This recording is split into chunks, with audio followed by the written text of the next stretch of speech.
Boa noite. Se ficar com dificuldade no mineirês aí, a turma ajuda a traduzir.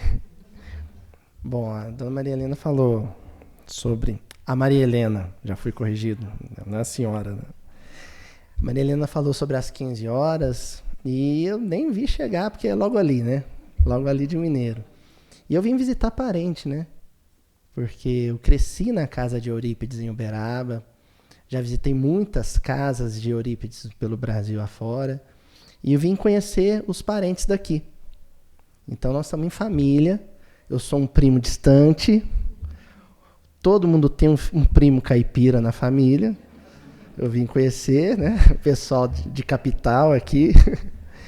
E o que a gente vai fazer aqui é um processo de confraternização, porque nós temos um amor em comum, que é a tarefa do professor Eurípides. Nós vamos comentar um pouquinho sobre ela.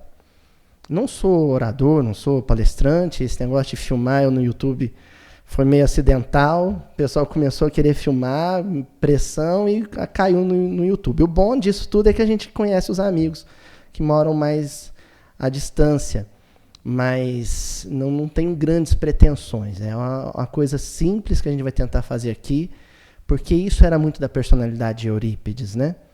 Eurípides, ele encarna no final do século XIX, numa cidade pequena do interior de Minas Gerais, um espírito de escola, um espírito de valor, de grande estatura espiritual, mas que tem uma vida trivial, cotidiana, uma vida comum de um jovem do interior de Minas Gerais no final do século XIX.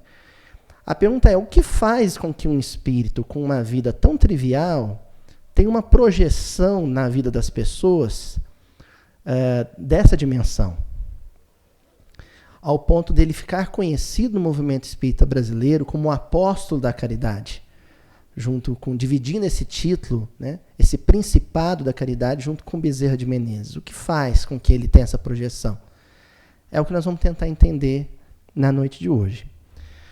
Bom, a primeira coisa a respeito desse título de Eurípides, e nós vamos tentar manter essa linha mestra de raciocínio, ele como apóstolo da caridade, é vincular a sua posição dentro do movimento espírita brasileiro, quiçá mundial, dentro de uma tradição.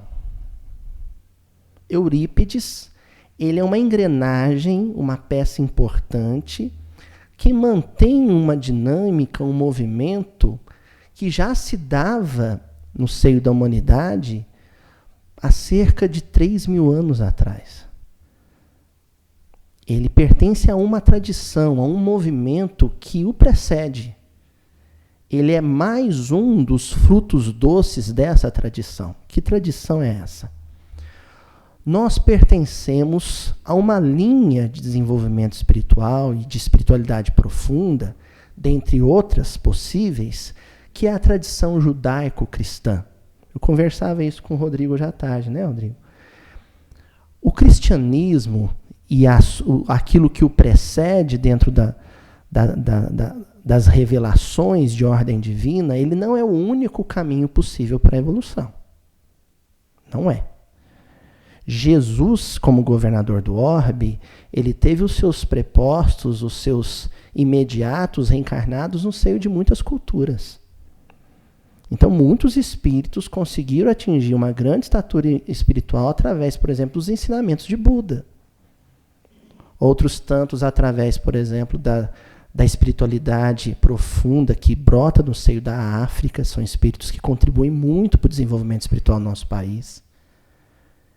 Agora, existem aqueles que são egressos de encarnações sucessivas, primeiro no seio do judaísmo e posteriormente no seio do cristianismo. Eurípides pertence a essa tradição. Então a pergunta que se faz é, se nós pegarmos esse título de apóstolo da caridade, se nós pegarmos a postura de vida, o comportamento dele na sociedade sacramentana do final do século XIX, início do século XX, e formos recuando nas suas existências anteriores, onde nós vamos parar? Qual é o ato original, o ato primevo, o ato primeiro de caridade que sensibiliza esse espírito ao ponto dele querer se tornar um reprodutor dessa tradição. O que primeiramente comove um espírito dessa qualidade ao ponto dele querer ser um perene e eterno reprodutor dessa tradição? Todo mundo aqui teve um primeiro gesto de caridade despertador. Todos nós. Algum companheiro, alguma cena, em algum momento, nessa existência ou em existências anteriores, que nos comoveu, nos sensibilizou na profundidade do coração. E a partir dali a gente se sente compromissado com esse primeiro ato. Tá certo, gente? Vamos tentar então ver onde estão as raízes de Eurípides Barçanufo? Bom, quando a gente pensa em tradição judaico-cristã, a paternidade espiritual dessa tradição pertence a um espírito que a primeira revelação, o Antigo Testamento, denominou ou chamou de Abraão, a figura paterna de Abraão. Então nós vamos lá no livro Gênesis, de Moisés, atribuída a mediunidade de Moisés, vamos encontrar esse primeiro patriarca, Abraão, em uma cena que é paradigmática. E ela se torna a base, o fundamento de tudo aquilo que nós chamamos de caridade dentro dessa tradição. Que cena é essa? No capítulo 18, no versículo de 3 a 8 de Gênesis, a tradição bíblica diz o seguinte: Abraão disse: Meu Senhor, se agora tenho achado graça aos teus olhos, rogo-te que não passes de teu servo. Abraão estava debaixo de um carvalho, o carvalho de Mambré. Se aproxima da tenda dele um grupo de peregrinos, 3 peregrinos atravessando o deserto. E aí a gente tem que entender o que é atravessar o deserto no Oriente Médio. O castigo não vem do sol. O castigo vem da areia. Então você peregrinando pelo deserto, a onda de calor que vem da areia fere os pés. É um desconforto enorme para quem caminha, para quem peregrina. Então ele avista um grupo de peregrinos e afirma isso para o líder desses 3 peregrinos: Meu Senhor, peço ao Senhor que não passe além da minha tenda, que não siga adiante, que pouse aqui, que repouse aqui. E continua a leitura bíblica. Que se traga já um pouco de água e lavai os vossos pés, e recostai-vos debaixo dessa árvore, e trarei um bocado de pão para que reforceis o vosso coração. Depois passareis adiante, porquanto por isso chegastes até esse seu servo. E disseram: Assim faze como disseste. Vocês param aqui, nessa sombra, eu vou buscar água, vou buscar pão. Primeiro vocês comam, descansem, depois seguem viagem. Parece uma coisa tão trivial, tão simples, oferecer sombra, água e alimento para quem caminha. Não parece uma coisa bem banal, né?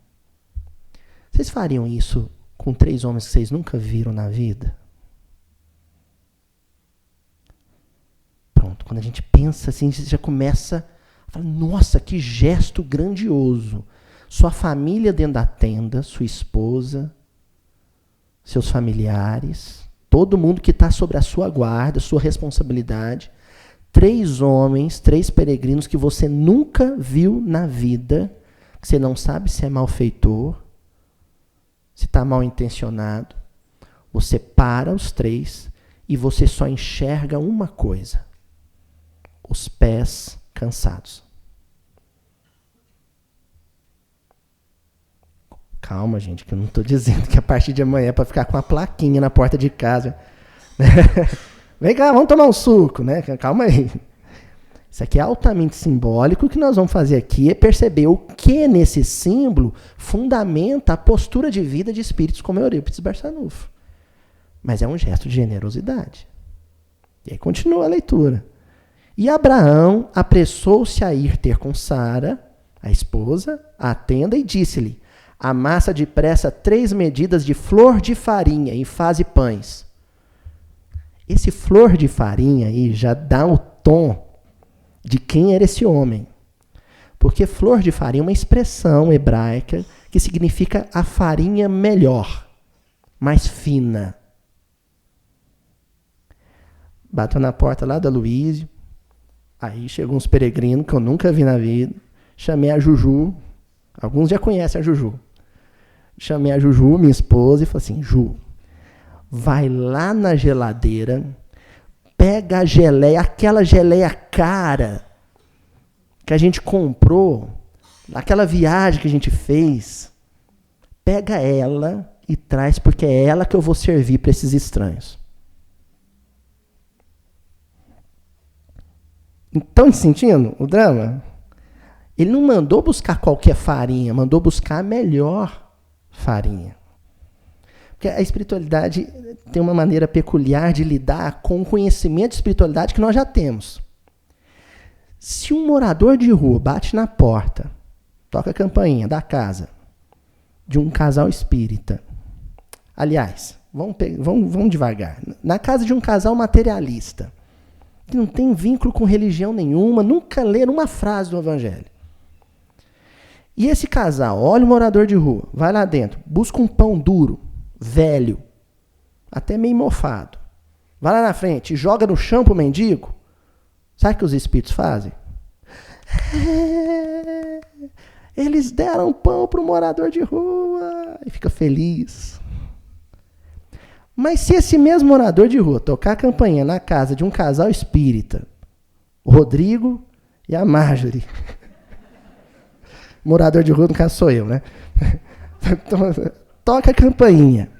Se eles vão lá, a Marjorie pega o pão mais fresquinho, quentinho, que ela acabou de buscar na padaria, embala num guardanapo, com o maior carinho, entrega na mão dele e fala: toma, meu irmão, vai em paz.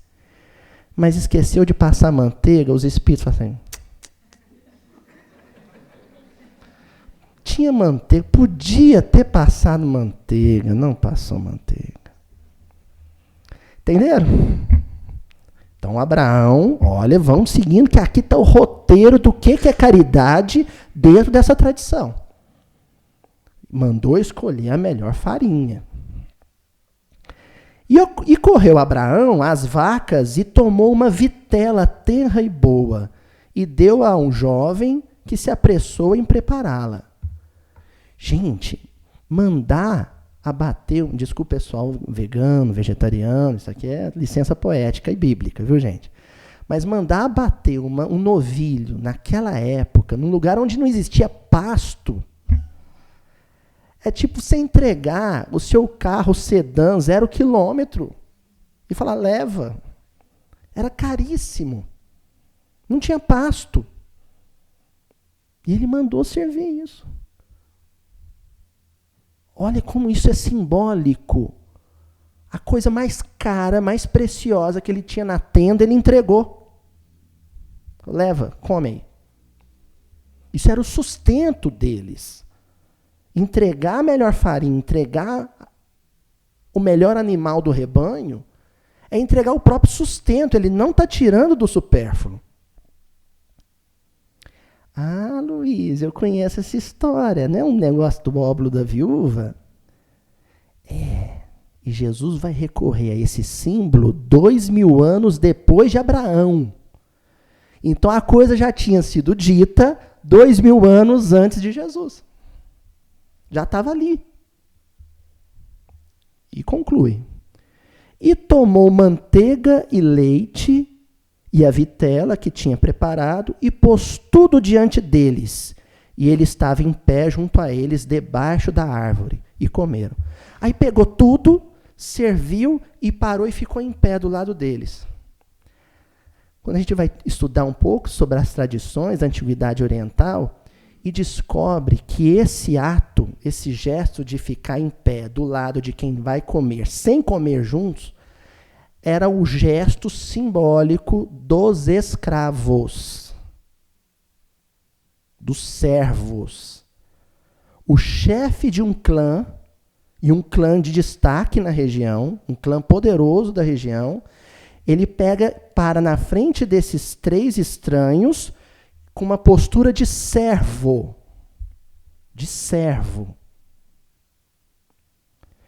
Aí eu pergunto, gente, e como alguém já comentou hoje, que eu falo muito no miudinho, tem que doer na canela, né? Será que quando nós vamos servir uma marmitex, um prato de sopa, nas nossas casas espíritas, nós servimos na postura de servo?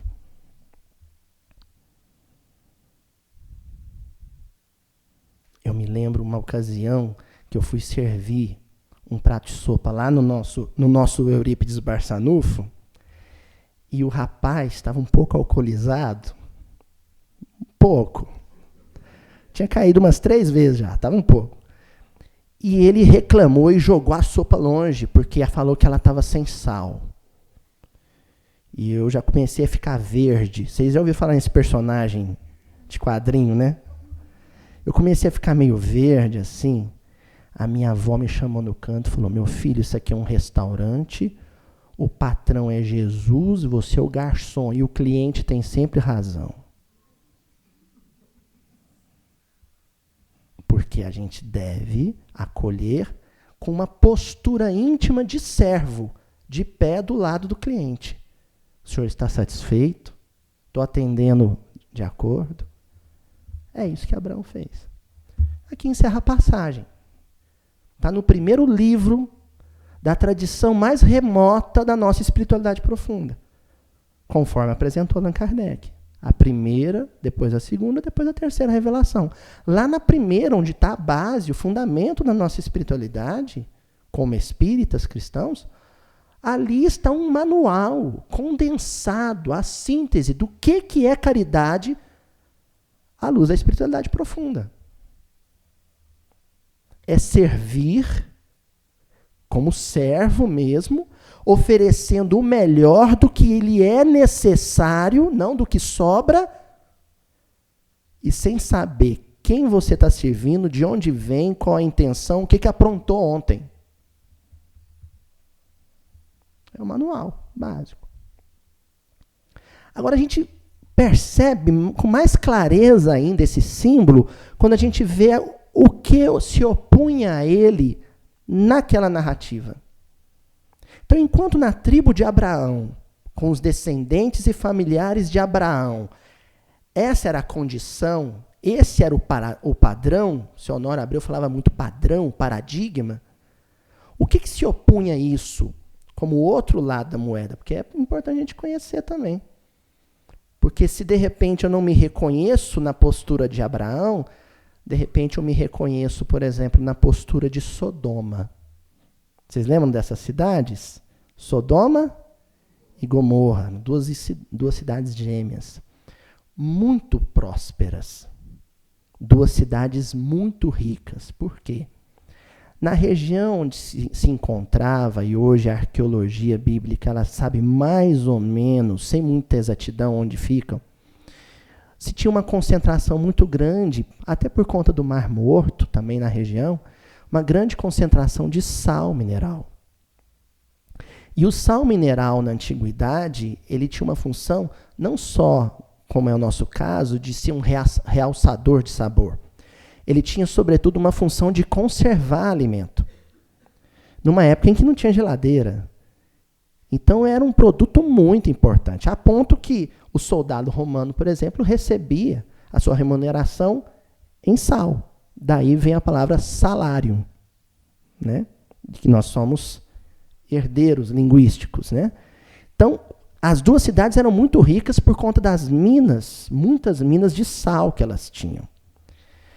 De modo que para lá acorreram pessoas muito ambiciosas e muito interessadas em enriquecer. Uma delas é o sobrinho do Abraão, que era o Ló.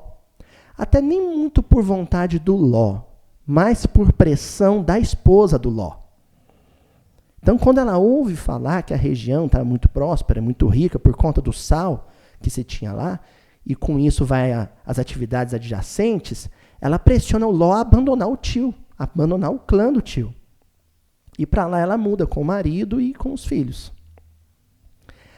Esses 3 homens que peregrinavam e que tiveram um momento de pouso e acolhimento na tenda de Abraão, estavam, na verdade, se dirigindo para Sodoma. E, na verdade, eram mensageiros. Isso na simbologia bíblica, há uma licença poética para isso, né?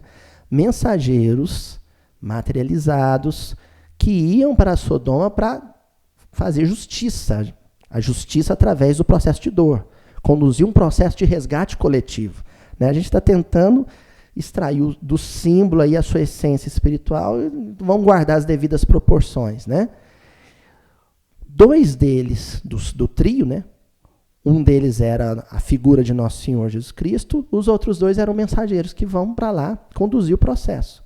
Quando eles se aproximam de Sodoma, eles se deparam na entrada de Sodoma com Ló, o sobrinho de Abraão.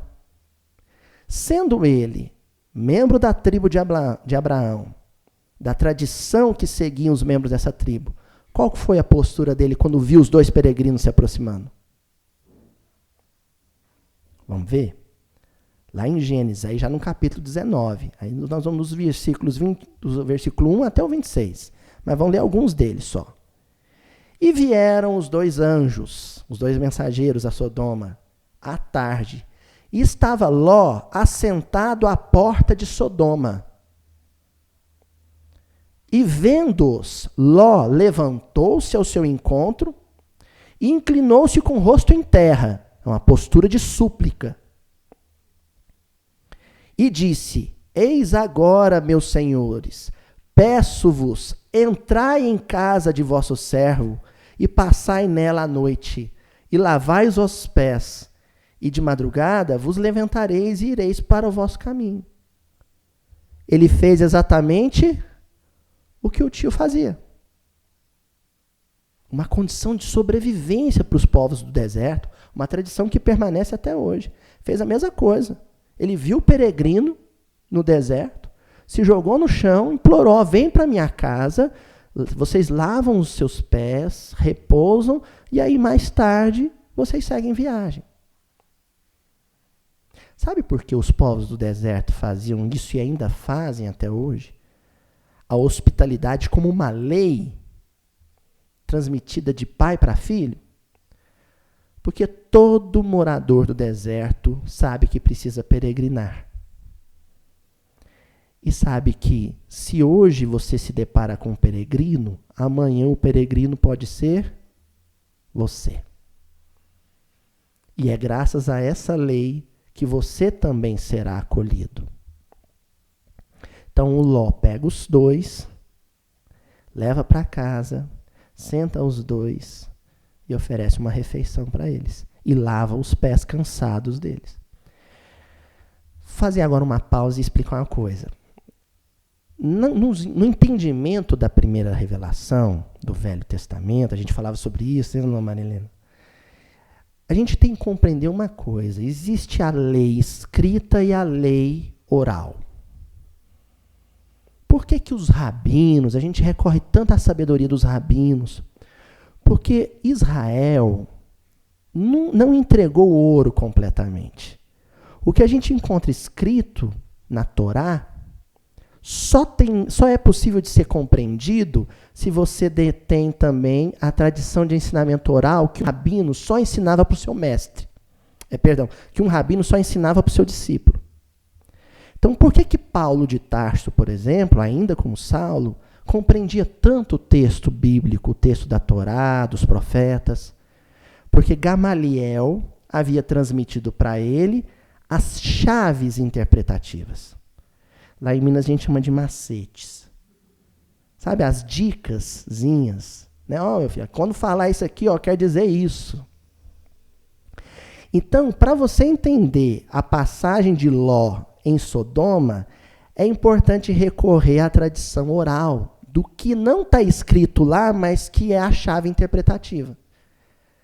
Aloysio, como é que sabe isso, né? O que eles chamam de halaká, a tradição oral? Porque mais tarde, anos mais tarde, a comunidade hebraica, percebendo que essa tradição podia se perder, viu a necessidade de transcrever e transformar em obra literária. É o que vocês já devem ter ouvido falar como Talmud. Já ouviram falar?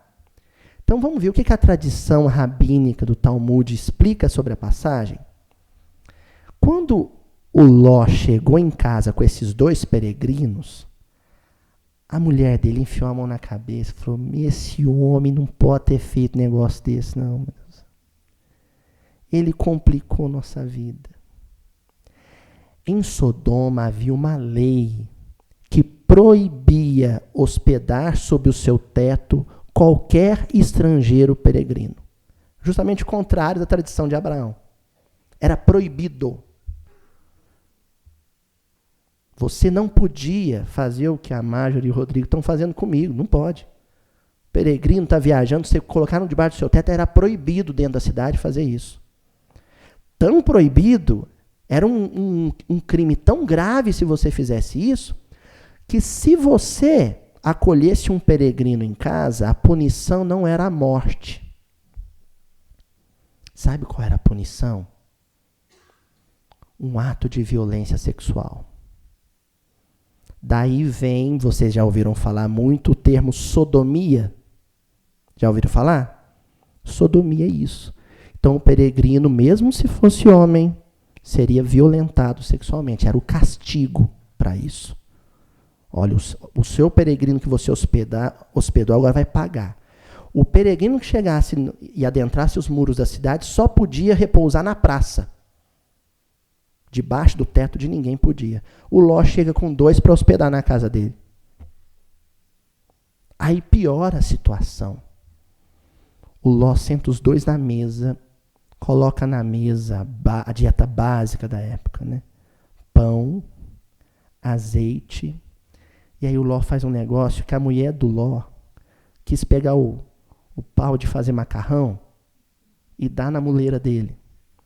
Ele pegou um punhado de sal e pôs na mesa para servir.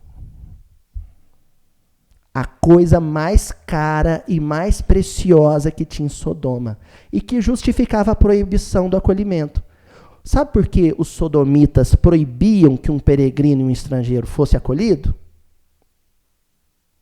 Avareza. Eles não queriam que viessem mais estrangeiros para a cidade para não ter que dividir com esses estrangeiros a riqueza que eles tinham no subsolo, que era o sal. O Ló pega e põe o sal na mesa para eles salgarem o pão. Aí a mulher do Ló falou: não estou acreditando que ele colocou a coisa mais cara que a gente tem em casa para esses estrangeiros aí. Ficou muito nervosa. Gente, tudo isso que eu estou contando não está no texto bíblico, viu? É a tradição dos rabinos, que vai ajudar a entender o texto. Aí sabe o que a mulher do Ló faz? Vou acabar com essa farrinha, essa festa é agora. Sai pela rua, espreguiçando. Ai, ai, ai, meu marido pôs esse estrangeiro lá dentro de casa. E ainda pôs sal para eles comerem com pão.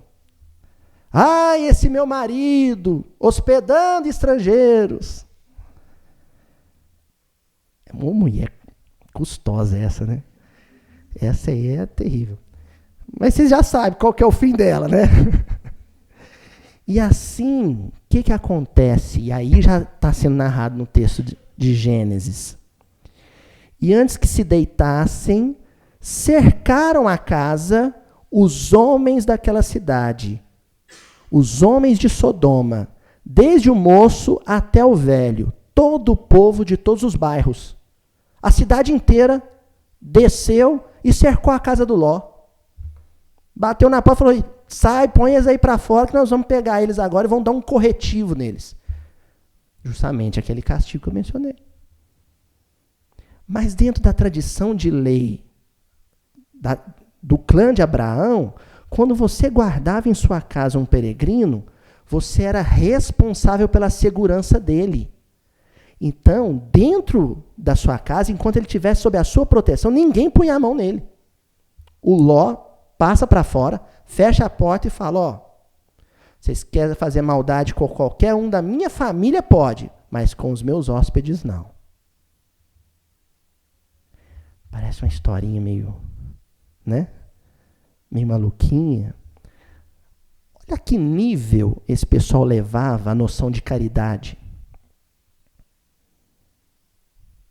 Olha que ponto eles entendiam o que era acolhimento. Só que os hóspedes dele eram mensageiros, né?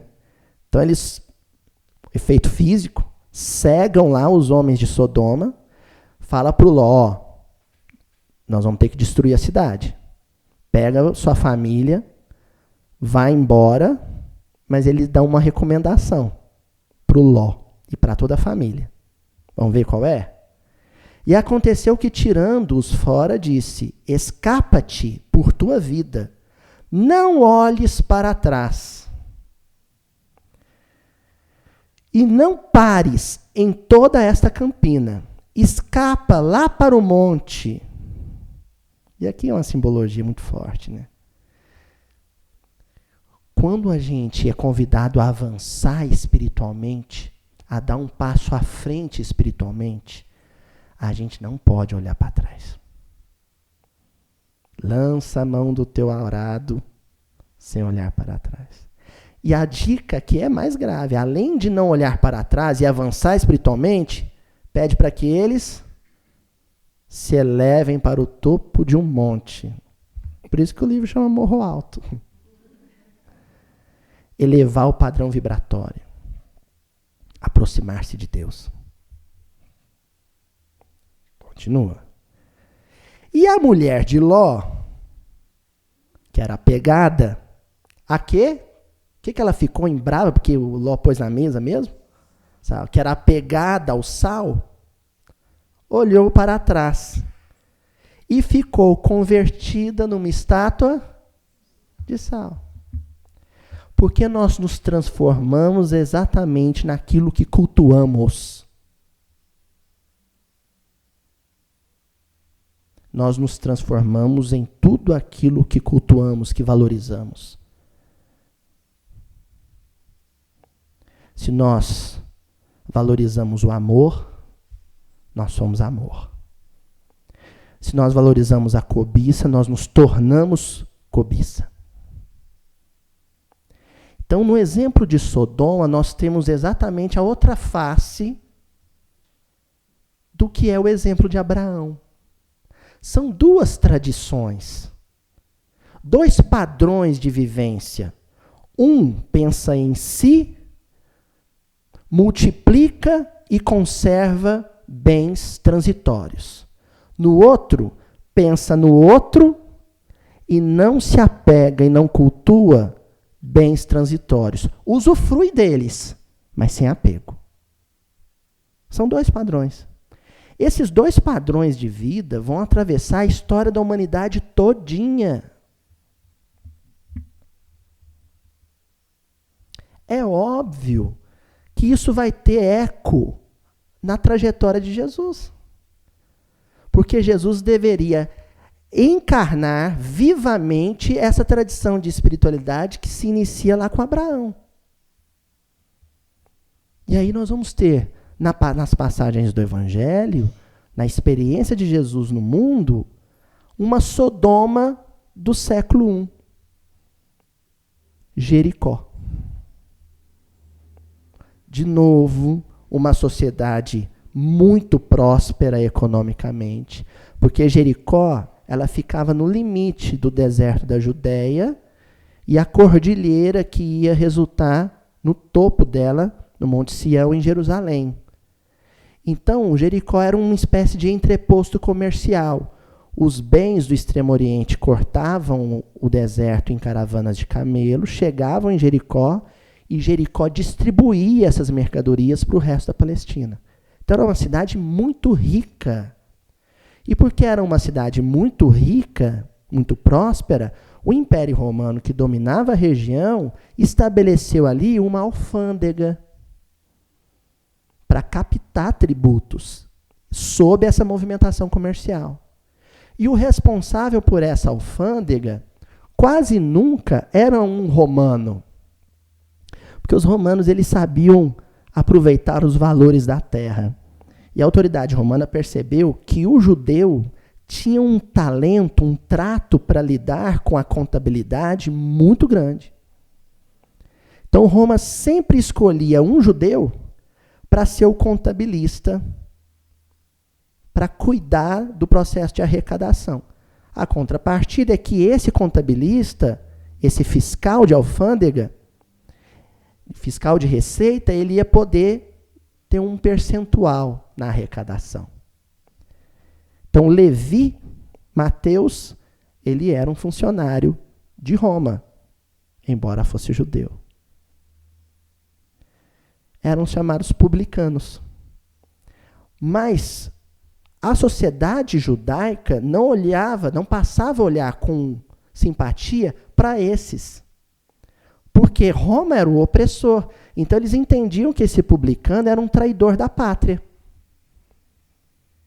O publicano responsável por essa arrecadação na cidade mais próspera da Palestina, que era Jericó, se chamava Zaqueu. E lá no Evangelho de Lucas, nós vamos ter um relato sobre Zaqueu. No capítulo 19, os versículos de 4 a 9. E correndo adiante, subiu a uma figueira brava para o ver, porque havia de passar por ali. Zaqueu fica sabendo que Jesus estava lá, com a turma. Eles estavam a caminho de Jerusalém, então num processo ascensional, isso é muito simbólico. Sair de Jericó e ir para Jerusalém é subir o morro. Jericó lá embaixo. Jericó é dinheiro, é comércio, é conforto. Jerusalém é espiritualidade.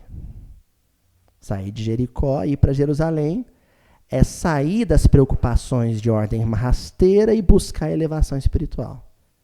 Sair de Jerusalém e descer para Jericó é o movimento contrário. Então, quando eu estou na fila do banco, nervoso porque o cheque que não era para cair, caiu no dia errado. Nervoso porque eu estou no horário do almoço. Nervoso porque a fila não anda. Eu estou em que cidade? Jericó. Quando eu estou no Grupo Espírita Passanufo, de Curitiba, no Centro Espírita Passanufo de Curitiba, assistindo a palestra do Gordinho Mineiro, eu estou em Jerusalém. Entendeu? Aí se começa a demorar a palestra, eu não jantei, estou com fome, quero ir para casa para comer, aí eu desço para onde? Jericó. É esse o movimento. E Zaqueu está lá em Jericó. Mas no meio de Jericó, ele busca um movimento de ascensão e verticalização. Ele sobe na árvore, igual o menino sobe na gameleira. Ele sobe para a árvorezinha, né? E quando Jesus chegou àquele lugar, olhando para cima, viu e disse-lhe: Zaqueu, desce depressa, porque hoje me convém pousar em tua casa. Né? Eu brinco, falo, Jesus era filaboia. E mais, ele não ia sozinho, não, ia com a renca, né? Mais 12 passa fome. Vamos lá, todo mundo.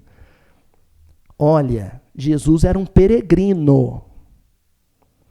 Quando ele fala para Zaqueu, quero pousar em sua casa, ele está evocando qual tradição?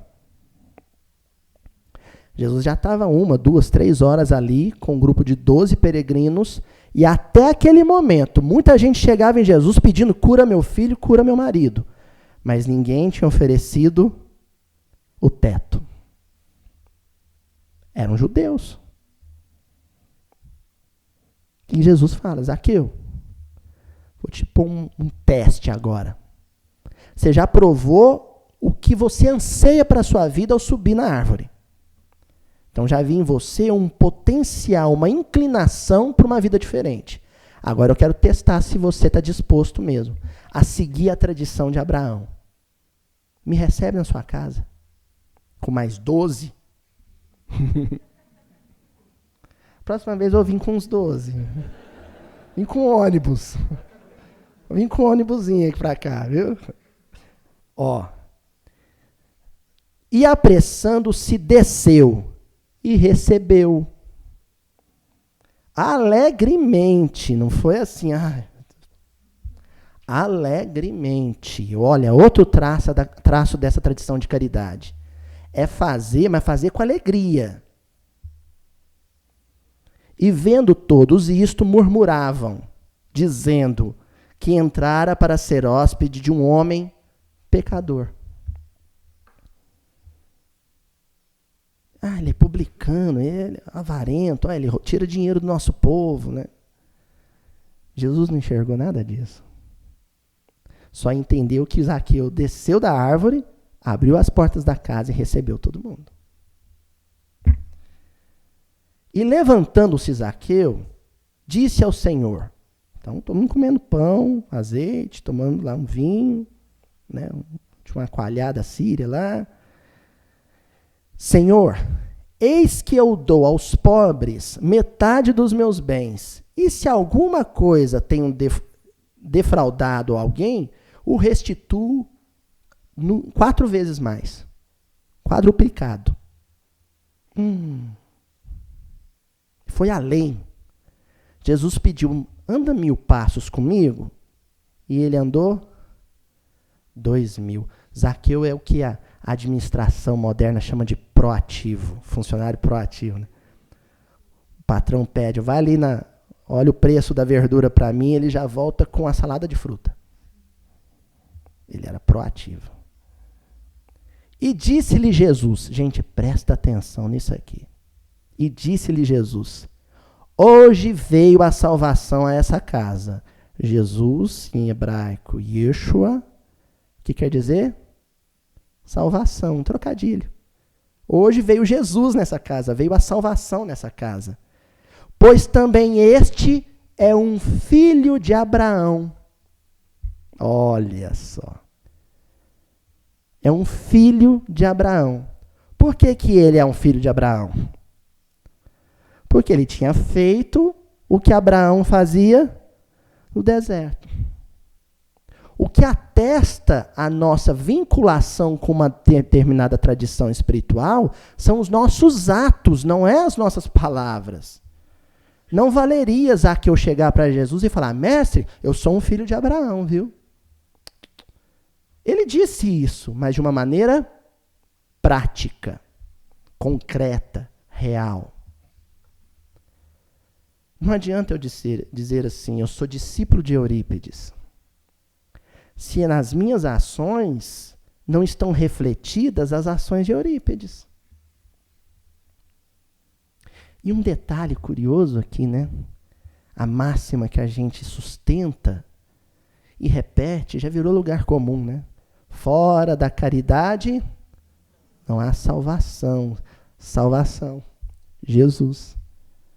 Sem caridade não tem cristianismo, sem caridade não tem Jesus, não tem salvação. É isso que a frase está dizendo. Se não existe ali uma prática de caridade real, ali não há cristianismo. Cristianismo só onde houver a caridade real.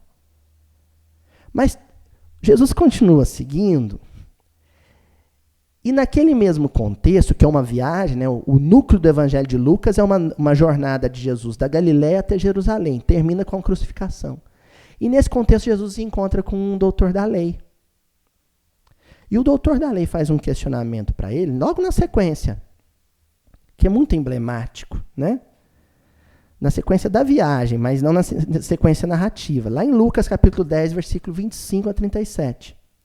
E eis que se levantou um certo doutor da lei, tentando-o e dizendo, mestre, que farei para herdar a vida eterna?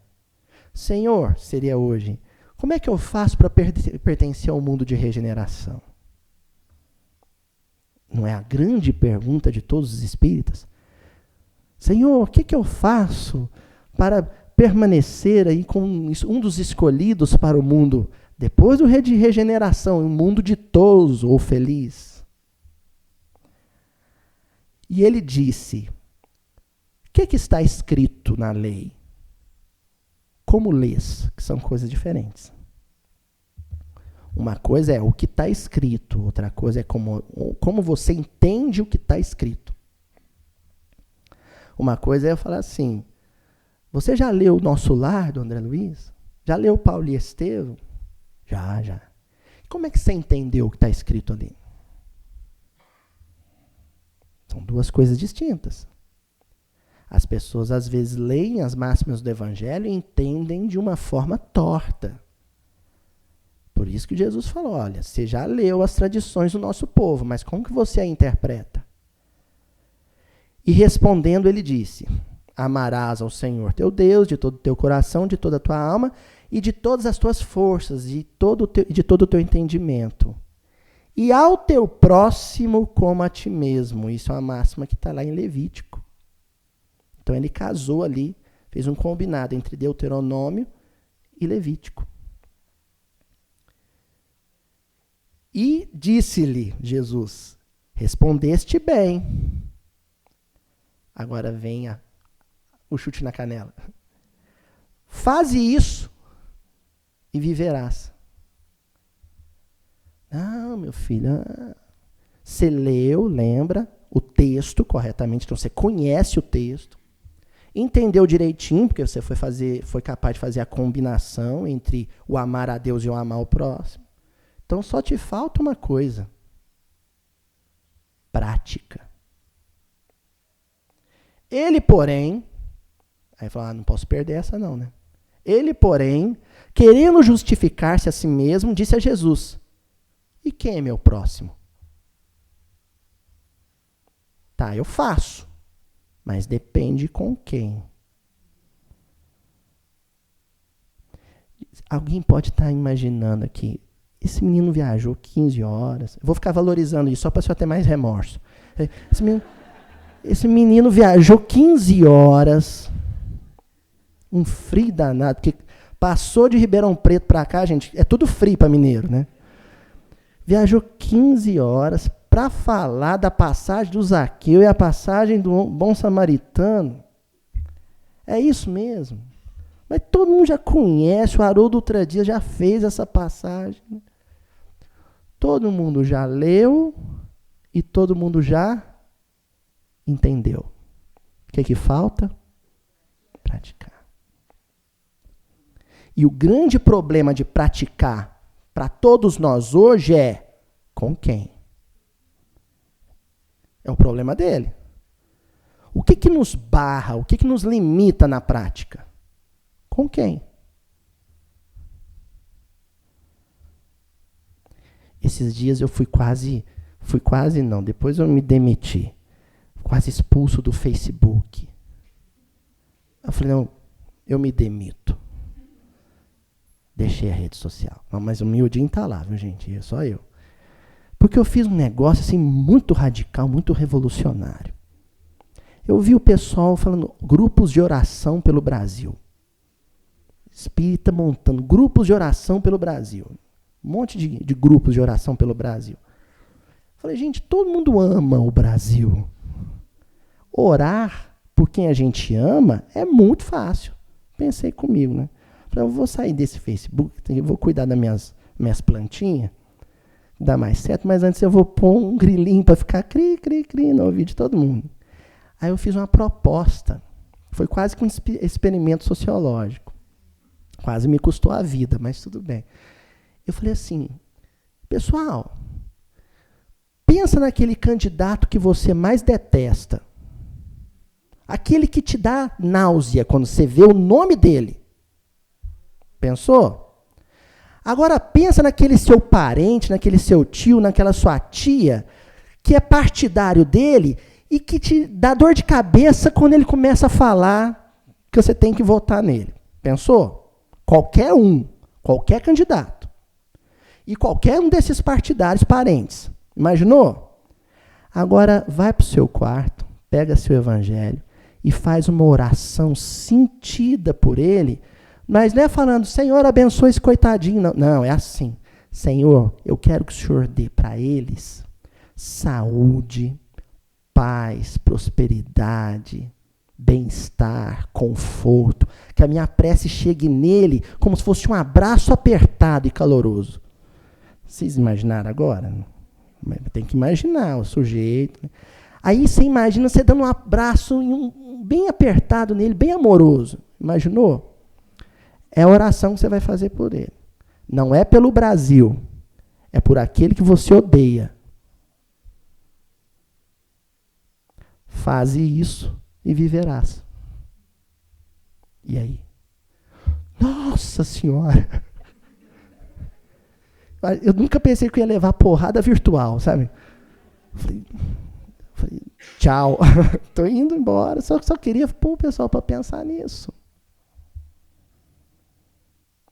Bom, aí Jesus começa contando uma história para explicar quem é esse próximo com quem eu tenho que ter caridade.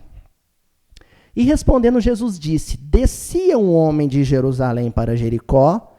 Então, nós estamos falando de um homem em queda moral. Jesus ali já impôs a dificuldade.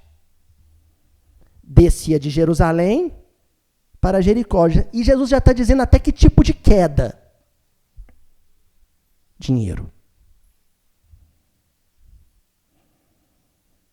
Descia de Jerusalém para Jericó. E caiu nas mãos de salteadores. Claro, quando nós estamos em processo de queda moral, os nossos adversários desencarnados e os nossos adversários encarnados e as nossas más influências desencarnadas e encarnadas se aproveitam dessa situação e tornam a queda inevitável e agravam a situação. Os quais o despojaram e, espancando-o, se retiraram, deixando-o meio morto. Olha a inteligência literária e narrativa de Nosso Senhor Jesus Cristo. Como já não, se não bastasse o espírito mais puro que passou pela terra, governador do orbe, escrevia e compunha uma narrativa como ninguém. Escrevia oralmente, simbolicamente. Porque ao dizer despojaram, ele estava nu. E ao dizer meio morto, ele estava desmaiado. Nu e desmaiado. Nas imediações de Jerusalém, você tinha gente do mundo inteiro. E só era possível distinguir a origem de alguém, a classe social e a origem étnica pela roupa. Ou então pela fala, pela língua, pelo sotaque. Se você olha para um homem na estrada de Jericó para Jerusalém, o maior fluxo de imigrantes da região, e ele está nu e desacordado, ou seja, ele não fala, qual que é a classe social dele? Qual a origem étnica dele? Ele é honesto ou ele é corrupto? Ele é ateu ou ele é religioso? É judeu ou é estrangeiro?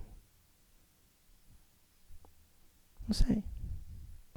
Porque todo ser humano, quando você tira as cascas sociais, as indumentárias sociais, os processos de distinção social, sabe o que ele é?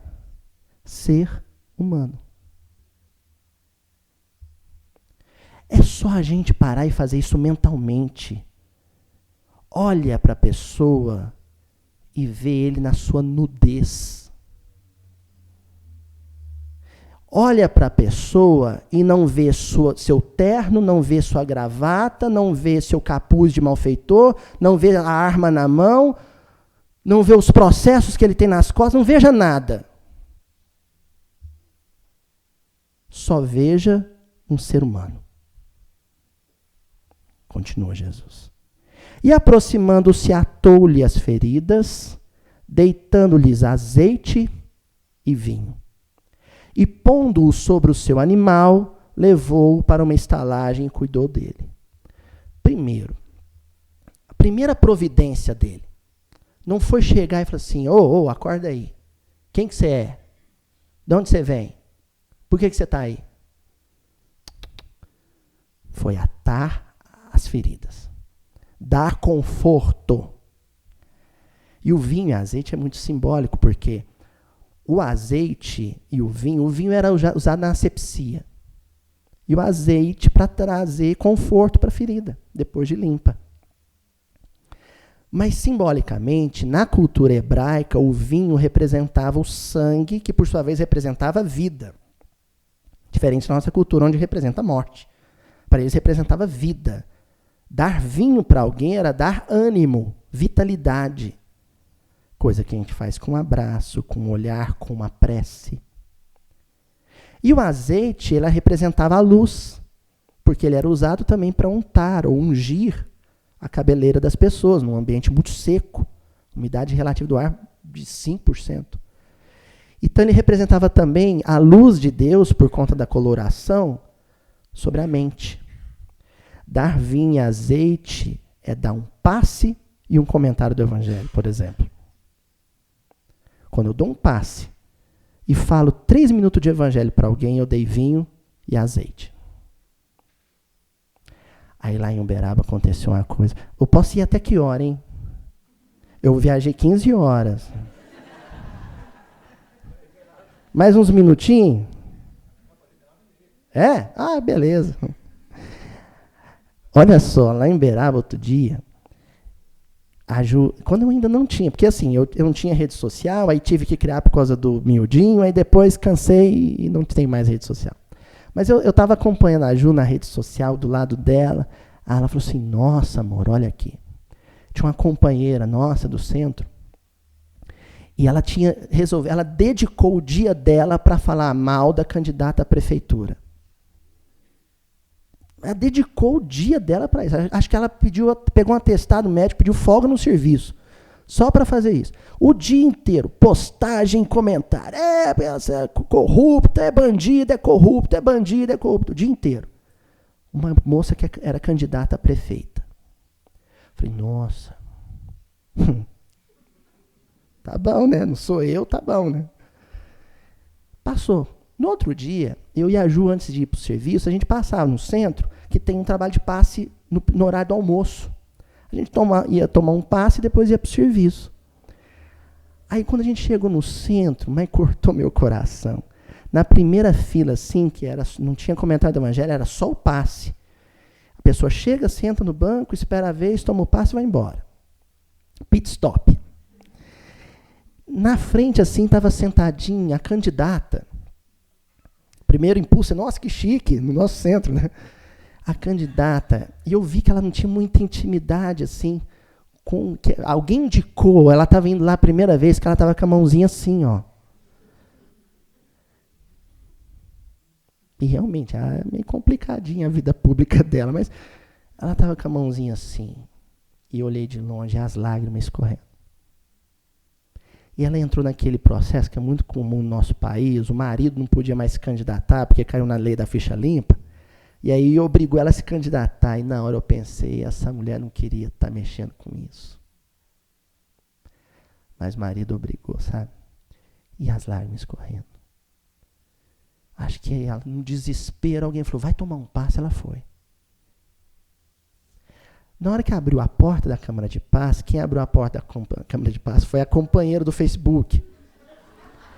Ali eu já me desequilibrei completamente. Eu falei, mas eu quero ver essa. Naquele dia eu nem concentrei, nem tomei passe. Eu fiquei... Essa eu quero ver. Esses espíritas são tão custosos, a gente gosta desse Barçanufo, mas é terrível, né? Adivinha quem foi da pasta? Porque tem aquele negócio, você vai escolhendo as cadeiras, né? A gente pensa que escolhe, quem escolhe é os espíritos, né? Adivinha quem foi da pasta na candidata? Não se comoveu, né? Mecanicamente, porque é assim que muita gente trabalha na casa espírita, né? Roboticamente, sem consciência. Porque se tivesse consciência, ia chorar e falar assim, vem cá, tem uma coisa para contar para a senhora. Antes de ir deixar a tua oferenda no altar, vai e primeiro reconcilia com o teu adversário. Muitas vezes um adversário que a gente nunca viu na vida. Antes de deixar a sua oferenda no altar, vai e reconcilia com o teu adversário. Continua a história, aqui tem mais coisa, ó. Ele tirou tudo que tinha em cima do animal e pôs o doente. Gente, se ele estava na movimentação Jericó-Jerusalém, ele era também um comerciante. No momento em que ele tem que colocar o doente no lombo do animal, o que ele teve que fazer com a mercadoria dele? Descartar. Ele não podia carregar no ombro.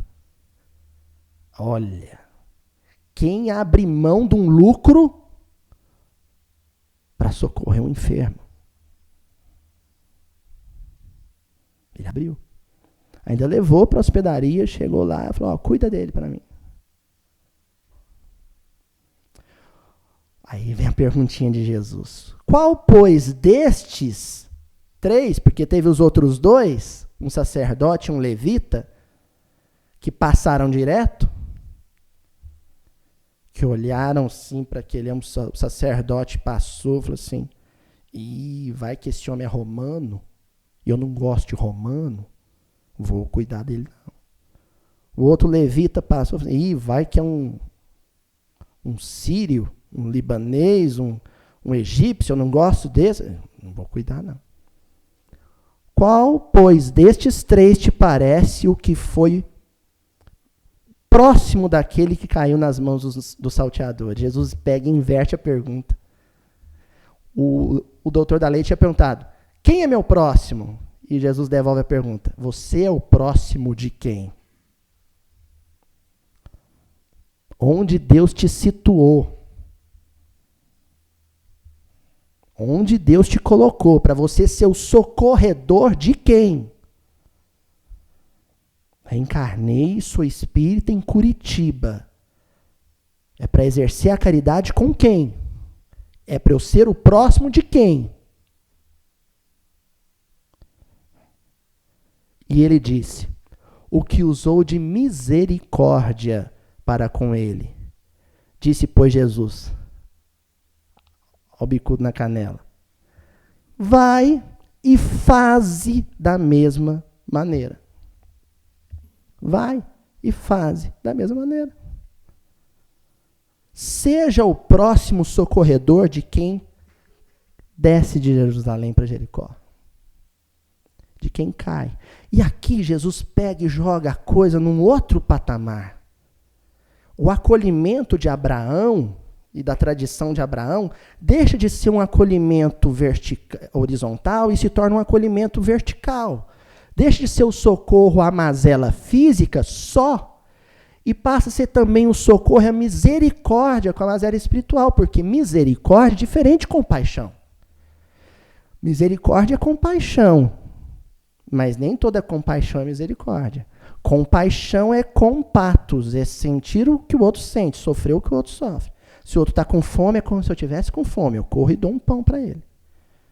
Se o outro está com dor, é como se eu estivesse com dor. Eu vou lá e dou um remédio para ele. Misericórdia é um tipo específico de compaixão. Porque vem de miserere cordis. É a miséria do coração. É quando o sofrimento do outro é um sofrimento espiritual. O coração dele é miserável. O coração dele precisa de compaixão. Porque ele erra, porque ele cai, porque ele sucumbe. E aí eu falo, né? Eu também estou um coração miserável. Porque o meu coração é humano, tanto quanto o dele.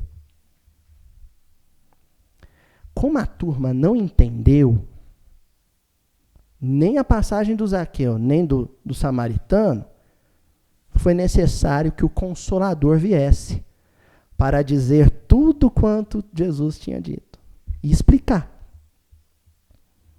E a inteligência de Allan Kardec fez isso no Livro dos Espíritos, na questão 886. A pergunta podia ser, o que é caridade? O senhor Honório Abreu, ele falava assim, quando ele lia o Livro dos Espíritos, ele não sabia o que era mais inteligente, se era a resposta dos Espíritos ou as perguntas de Kardec. Porque Kardec não pergunta só o que é caridade. Olha como é que vem a pergunta.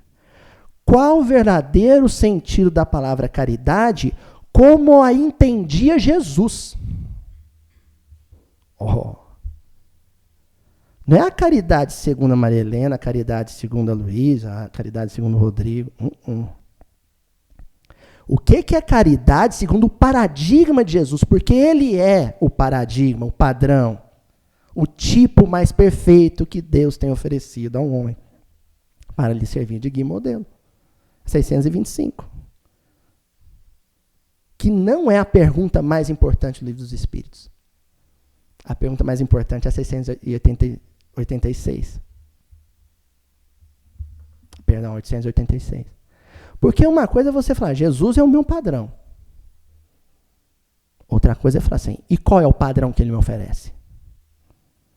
O que é caridade segundo o entendimento de Jesus? Acho que na hora que Kardec fez essa pergunta, os espíritos fez assim, ó. É agora. Porque a resposta ela é tão lacônica que ela pode ser condensada numa sigla. Eu vou ensinar vocês. Eu fiz essa sigla porque eu coloco ela onde eu posso. Sim, guarda-roupa, sabe? Põe um bilhetinho lá, emenda da geladeira, põe lá. Benevolência para com todos, indulgência para as imperfeições alheias, perdão das ofensas. BIP. Sabe? BIP. BIP. Tem que ir com calma nessa resposta aqui. Ó. Benevolência para com todos. Boa vontade.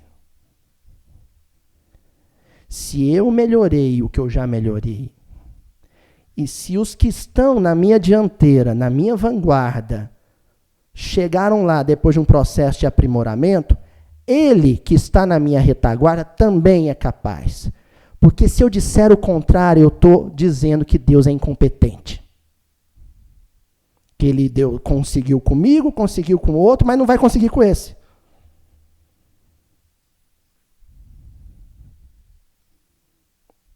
Benevolência para com todos. Todos. Não é com uns. Esse grupo, sim, não. Esse não. Esse não. Feijão perdido. Não tem conserto. Joga fora. E eu não sei quem inventou. Por favor, mas me ajuda, viu, gente? Não fala quem souber da onde vem isso, não. Me disseram um dia, lá numa cidade, em Tangamandápio, lá, não. Me disseram assim, que diz que tem um planeta que vai passar perto da Terra. Nunca vi isso, né? Astronomicamente já é um erro, né? Mas diz que o planeta vai passar e tudo quanto é espírito ruim vai ser... Aí que veio parte cômica, diz que o planeta chama chupão. Porque... Eu vi isso, falei, gente, por que eu não tive essa ideia antes do Morro Alto, né? Muito mais criativo, né? Diz que vai, ó, levar tudo. Vai sobrar ninguém.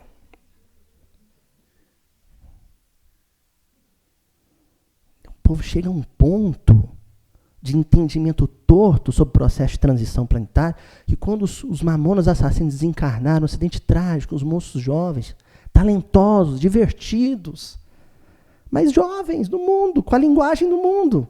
Teve companheiro na tribuna espírita que falou, ó, estão vendo? Ó, transição planetária. Esse já não reencarna na Terra mais não. Isso é muito sério. Porque é benevolência para com todos. Nenhuma ovelha de meu rebanho se perderá. É só se eu disser, Jesus, com esses aí o senhor não consegue, não. Indulgência para as imperfeições alheias. Indulgência, do latim inducere, colocar doçura. Então você olha o erro de alguém, a imperfeição de alguém, mas olha com doçura, põe doçura no seu olhar, faz que nem mineiro com café. Hoje me deram um café lá, esqueci de avisar que não tinha açúcar. Falta de caridade, né? Tem que usar de indulgência. Põe açúcar no café. Vocês veem o que eu estou sofrendo, né? Brincadeira. Então, o outro é amargo. O olhar que você tem pelo outro é amargo. Põe doçura. Põe açúcar. Melhora tudo. Põe doçura. E sabe o que é pôr doçura? É cavucar. Lá em Minas a gente fala assim, cavucar qualidade. Tem que ter. Sabe? É só procurar, com lupa que seja. Mas você acha, se achar uma qualidade, não tem uma qualidade. Tem, ó. Tem essas coisas boas que ele faz, ó. Que ele faz, eles não estão fazendo mais, já fez. Pronto, aí você pega aquilo e traz para a dianteira. Se Jesus não fizesse isso conosco, nós não estávamos nesse salão hoje. Perdão das ofensas. Opa, agora a imperfeição não é a imperfeição que eu vejo fazer com os outros. Agora pisou no meu calo. Aí pronto. Aí você é chamado a ou ser cristão, de fato, discípulo, ou ser um mero espectador de palestra espírita. Um mero leitor de obra espírita. Que é muito fácil, muito cômodo. Hoje, muito mais que antigamente. Na época do Barçanufa, não tinha esse conforto, não. Hoje é fácil. Perdoar ofensa. E o capítulo Amai os Vossos Inimigos do Evangelho segundo o Espiritismo tem um manual passo a passo. Não é assim? Primeiro, vamos lembrar? Primeiro, parar de desejar o mal. Parar de querer que o outro morra com a boca cheia de formiga. Parar de desejar, mandar vibração ruim. Bom, primeiro passo. Não, hoje, vamos imaginar, né? O Brasil perdeu de 7-1 lá. Eu tô com ódio daqueles jogadores, né? Primeiro, parar de mandar vibração ruim para os homens. Não, vou fazer um compromisso. Toda vez que vier um sentimento ruim por eles, eu vou fazer alguma coisa de útil. Aí, com o tempo, você já não consegue pensar mais o mal. Aí vem um segundo passo. Começar a enviar vibrações boas. Você ainda não consegue aproximar, não consegue pegar na mão do outro, mas vibração boa você já pode mandar. Ô Senhor Jesus, fulano tem um dia bom, que ele tenha paz no coração, que ele cresça, que ele amadureça. Terceiro passo. Se você ainda não consegue ir até ele, em pensamento você fala, Senhor, a hora que o Senhor quiser trazer ele até mim, eu não vou fechar a porta. Eu vou abrir os braços. E o quarto passo é, se o outro não se anima a fazer isso, você fazer. Tem 4 passos. É gradativo. Qualquer um que tenha dado pelo menos um desses passos, está num processo que Paulo de Tarso chamou de bom combate. De luta íntima. E aí vem o comentário de Allan Kardec para essa questão. A caridade, segundo Jesus, não se restringe à esmola, mas abrange todas as relações. Allan Kardec, tá? Não é invenção minha. Abrange todas as relações com os nossos semelhantes. Relação profissional, relação familiar, relação no templo espírita, relação com a vida pública, política, relação com a comunidade do bairro, da rua onde eu moro,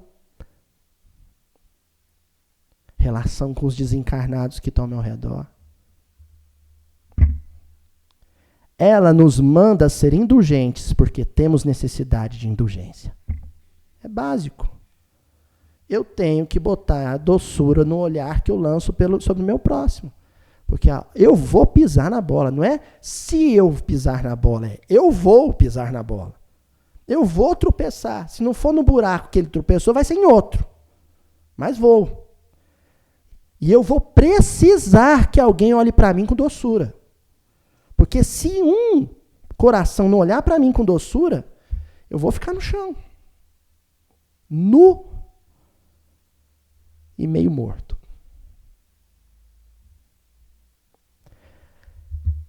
É isso que chega às mãos de Eurípides. para que ele vivenciasse, ele já vivenciava, mas para que ele vivenciasse de forma consciente em sacramento no final do século XIX, início do século XX. E depois que ele passa pela existência dele, material, até 1918, e chega no plano espiritual, ele tem uma síntese do processo. Uma síntese tão pura, tão cristalina desse processo, dessa experiência curta de 38 anos que ele teve, que ela só poderia ser devolvida para o plano físico por mãos muito cândidas. Pelas mãos de Francisco Cândido Xavier. Por isso que, através do livro A Vida Escreve, na segunda parte, no capítulo 27, nós vamos encontrar uma lição que se chama A Visão de Eurípides. É como Eurípides via a caridade que Jesus praticou sob a tradição de Abraão. É um comentário de Eurípides sobre essa tradição. Eurípides, que foi um filho de Abraão contemporâneo. E no comentário ele diz assim. Aliás, gente, perdão, fazer uma correção aqui. A visão de Eurípides a gente vai comentar daqui a pouco. Antes, tem um texto muito importante. Eu não quero pular ele, apesar do horário. Que está no livro Doutrina e Vida, também através da psicografia do Chico. Uma mensagem de Eurípides. Aos seareiros da verdade e do bem. Essa lição eu não quero pular ela. Aos seareiros da verdade e do bem. Eurípides falando diretamente para nós, pela mediunidade de Chico Xavier. Inúmeras escolas religiosas foram chamadas a servi-lo, servir Jesus.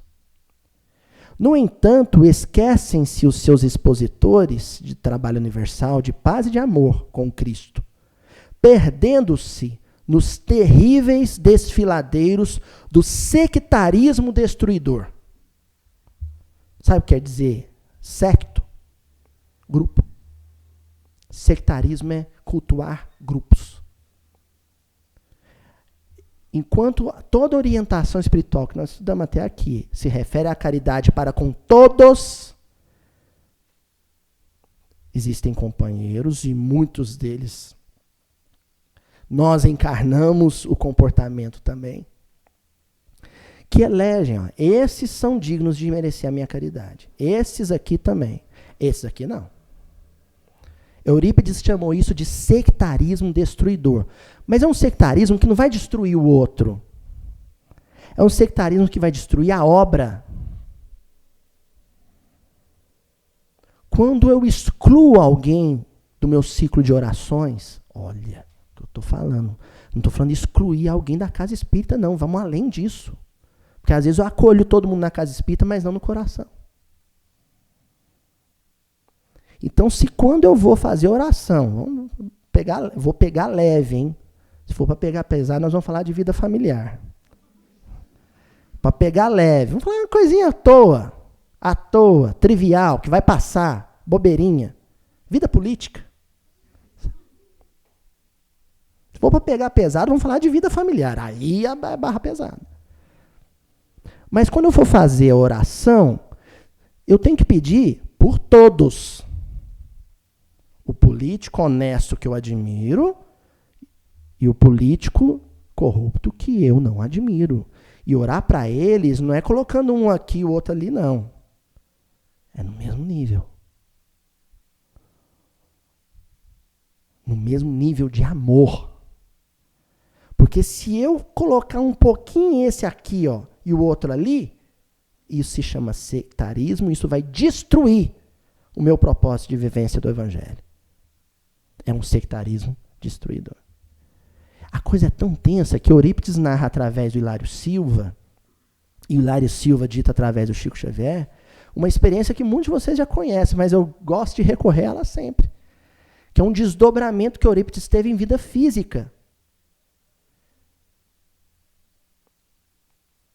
Recordou, no entanto, os tormentos do Cristo a se perpetuarem nas criaturas que até hoje na Terra lhe atiram incompreensão e sarcasmo. Eurípides deixa o corpo físico num processo de projeção, desdobramento, se encontra numa campina que refletia a esfera onde ele se encontrava e se depara com um homem chorando que ele reconhece como sendo nosso Senhor Jesus Cristo. Se aproxima meio assim, tremendo. E agora, o que eu falo pro homem? Porque Eurípides era de Minas, né, gente? E agora, o que eu falo pro homem, meu Deus do céu? E aí Eurípides falou, já sei. Ele está chorando. Se ele está chorando por causa do povo que na terra nem lembra que ele existe. Não é capaz de fazer uma prece. O povo que nunca entrou dentro de uma igreja, dentro de um centro. O povo que nunca leu um trecho da Bíblia. Que nunca fez um Pai Nosso. Por isso que ele está chorando. Senhor, por que choras? Chora pelos descrentes do mundo? Não, meu filho. Não sofro pelos descrentes aos quais devemos amor. Choro por todos os que conhecem o Evangelho, mas não o praticam. Faze isso e viverás. Quem não foi, fez brotar lágrimas dos olhos de nosso Senhor Jesus Cristo. Quem não foi capaz de transformar um discurso de misericórdia em uma vivência real, está nas preces doídas, sofridas de Jesus pela humanidade, como aqueles de quem Jesus esperava alguma coisa de melhor. E desde aquele dia, sem comunicar a ninguém a divina revelação que lhe vibrava na consciência, entregou-se Eurípides aos necessitados e aos doentes, sem repouso sequer de um dia, servindo até a morte, que ontem completou 150 anos. 100 anos, perdão. 100 anos. Então nós vamos encerrar com um poema do Casimiro Cunha, no livro Fé e Vida. Ali, o poema se chama Lembrando Eurípides. Eu acho que esse poema vai ser a síntese de tudo que nós falamos aqui. Honremos o missionário na floração da alegria, buscando seguir-lhe o passo na senda de cada dia. Discípulo de Jesus, não desprezava ensinar, falando ou silenciando, era o evangelho a brilhar. Humilhado e escarnecido era firmeza e perdão. Se ameaçado ou ferido, fazia-se mais irmão. Por devoção à verdade, no culto santo ao dever, tanto sabia auxiliar, quanto sabia aprender. Olvidando ouro e poder, procurando os dons divinos, levantando os sofredores humildes e pequeninos. Sacrificava a si mesmo pelo prazer de servir. Valorizava os minutos na construção do porvir. Reconfortando e instruindo, jamais censurou alguém. Foi em tudo companheiro que passou fazendo bem. Libertando-se da terra entre a vitória e a saudade, foi recebido no além por príncipe da bondade. Eurípides, mensageiro, porta-voz da redenção, que Deus o conserve sempre na rota da perfeição. Louvemo-lo cada dia, com mais fulgor cada vez, mas buscando Jesus Cristo, fazendo como ele fez. Jesus nos abençoe. Obrigado, gente.